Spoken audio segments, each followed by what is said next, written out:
Dear fellas and fellette. Have we got a name? Anonymous. I will keep it anonymous at this stage. Okay. Until very soon. My name's Alex from Melbourne, Victoria. Yes, the same bloke whose dog got a wristy from a vet a few episodes back. Welcome back, Alex. I have a yarn from a recent Stag Do. Strap in, because she's a rough one. So in traditional fashion, the entire event was organised by the best man, who we will call Adam, because that's his fucking name.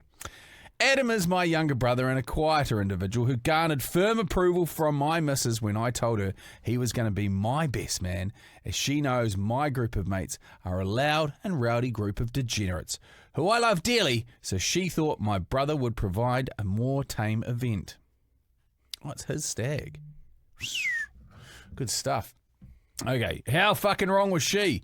The evening started with a nice dinner and drinks, which progressed to more drinks and several shots at a bar. The older blokes left for the night.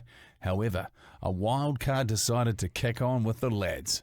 My father-in-law. Oh, this is always dodgy. They need to get out early. Yeah. Don't be staying late. Yeah.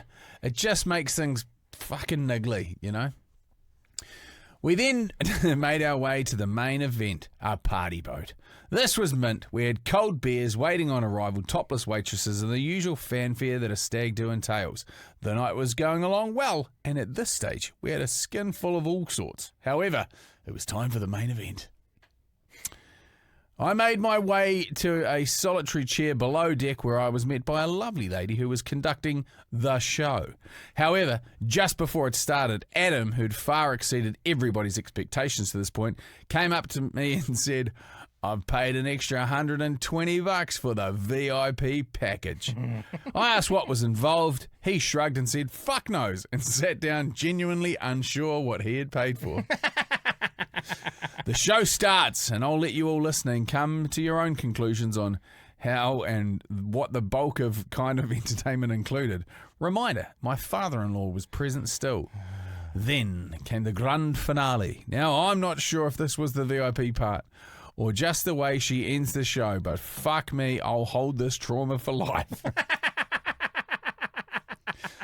So she ties my hands and feet up with ropes, and so now I'm hog-tied. I have a mate holding the leg rope and one holding the hands. Oh, no. She then pulls my pants down. This is where concern built. I then felt hands on my jocks.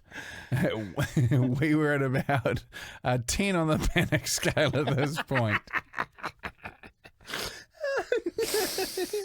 The lovely lady proceeded to atomic wedgie me and pull my jocks up over my fucking head and then rip them off. Yep, no more jocks for the night.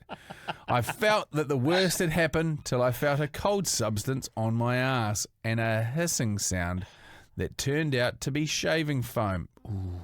I was like, well, this is Australia. There better not be a snake involved. At this point, the look on my mates' faces and my father-in-law's was one of subtle shock as I then heard a whoosh. That's fuck, this is good. And then saw light. Yes, my friends, she lit my fucking ass on fire. I'll rephrase that. She drew a cock on my ass and shaving foam and then lit that fucker up. She... Oh my gosh, the creativity. This is worth every cent of the $120. You know when you have something that instantly jogs your memory? I've fucking seen this done 100 times and I only just remembered. She has explained to whoever was near her that she would be able to extinguish this inferno in one swift whip of the belt that she had procured from my mate. Let's call him Todd, because that's his fucking name as well. Fuck you, Todd. I'm now on fire, and I had and it had melted the cream, which was now dripping onto my nuts. Then I started to feel pain. I was genuinely on fire and skin was burning. Then thwack!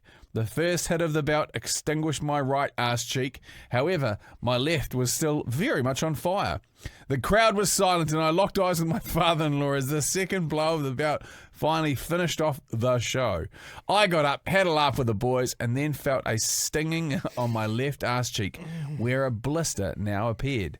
This has gone down as one of the most legendary stag do's our mates have ever had, and we all shared what was a moment of fucking madness.